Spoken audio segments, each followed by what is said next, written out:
Singer और dancer Sapna Chaudhary ने Congress join कर ली है। इस पर बलिया के बीजेपी विधायक सुरेंद्र सिंह का विवादित बयान एक बार फिर से सामने आया है। सुरेंद्र सिंह ने कहा कि सोनिया गांधी और सपना चौधरी दोनों एक ही पेशे से हैं। इतना ही नहीं, सुरेंद्र सिंह ने सलाह दी कि एक इटली में थी और एक भारत में है। जैसे राहुल गांधी के पिताजी ने सोनिया को अपनाया, वैसे राहुल को भी सपना को अपना बना लेना चाहिए।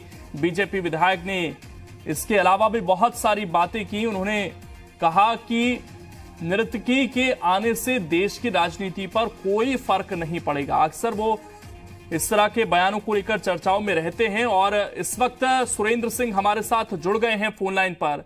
सुरेंद्र जी, इस तरह की भाषा का इस्तेमाल आप कैसे कर सकते हैं एक महिला के लिए, क्योंकि बातें आप लोगों की तरफ से बड़ी बड़ी होती हैं, लेकिन इस तरह के भाषा का इस्तेमाल करेंगे आप? कौन सी भाषा है? आप कह रहे हैं कि एक सोनिया गांधी जैसी वो है, राहुल गांधी को अपना लेना चाहिए उनको। ये किस तरह की भाषा है सर? अरे ये क्या, मैं अपनाने का, मैं तो भाई अपना ही लिए हैं भाई। राजनीति में अपनाना ही ना होता है, इसमें कौन बड़ी बात है?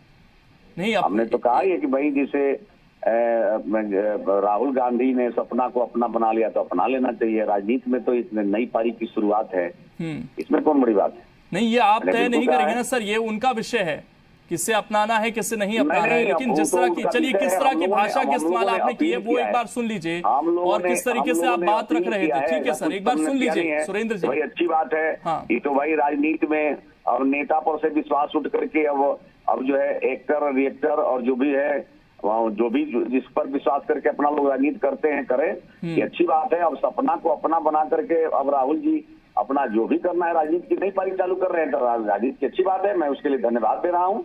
हाँ। अच्छी बात है, इसमें क्या बात नहीं। आपने कहा कि जिस तरीके से आप कंपैरिजन कर रहे थे, एक देखिए जिस तरह के शब्दों का इस्तेमाल होता है उसका मैसेज अक्सर कुछ और जा रहा होता है। आप सोनिया गांधी की कंपैरिजन करते हैं सपना के साथ। हम कंपैरिजन किसी से नहीं किए हैं। कंपैरिजन हम किसी से नहीं किए कि हम भाई सपना चौधरी भी एक एक्टर है और जो है एक तरह से नर्तकी है बढ़िया, तो इसमें भारत स्तर की नजदीक भाई राजनीति भी करेगी, इसमें कौन बड़ी बात है भाई? आप तो ये मानकर चल रहे हैं कि उनके राजनीति में आने से कोई फर्क नहीं पड़ेगा? आप किसको कुछ कहना है सुनना है तो अपना सुनाते रहते हैं लोग, कौन बड़ी बात? फर्क पड़ेगा या नहीं पड़ेगा, लेकिन आपको लगता है कि जो बात आपने कही है वो सही है आपके हिसाब से?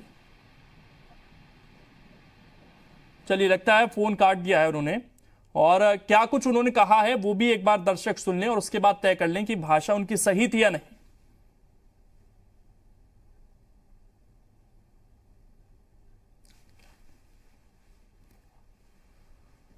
तो सुरेंद्र सिंह, अपने राहुल जी भी अपने कुल परंपरा को आगे बढ़ाए, अच्छी बात है।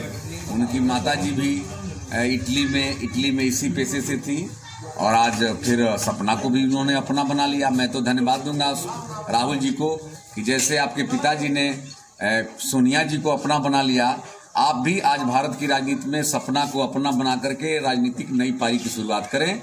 इसके लिए आपको साधुवाद। लेकिन भारत की जनता कभी भी नर्तकी को देश चलाने की इजाजत नहीं देती। तो ये कहना था सुरेंद्र सिंह का, एक नर्तकी देश नहीं चला सकती है, ये उनके हिसाब से बयान था उनका। लेकिन इस तरह की भाषा का इस्तेमाल वो पहले भी करते आए हैं। पार्टी के स्तर पर कोई कार्रवाई नहीं हुई, उनके इस तरह के बयान बार बार सामने आए हैं और एक बार फिर से सुरेंद्र सिंह ने जिस तरह की भाषा का इस्तेमाल किया है वो कहीं ना कहीं एक स्वस्थ राजनीति में चीजें होनी नहीं चाहिए थी। लेकिन लगातार भाषा का स्तर गिर रहा है और ये देश तय करेगा कि नर्तकी देश चला सकती है या नहीं चला सकती है। सुरेंद्र सिंह के कहने से फर्क नहीं पड़ता है और ऐसे नेताओं को अपनी भाषा सुधारनी चाहिए।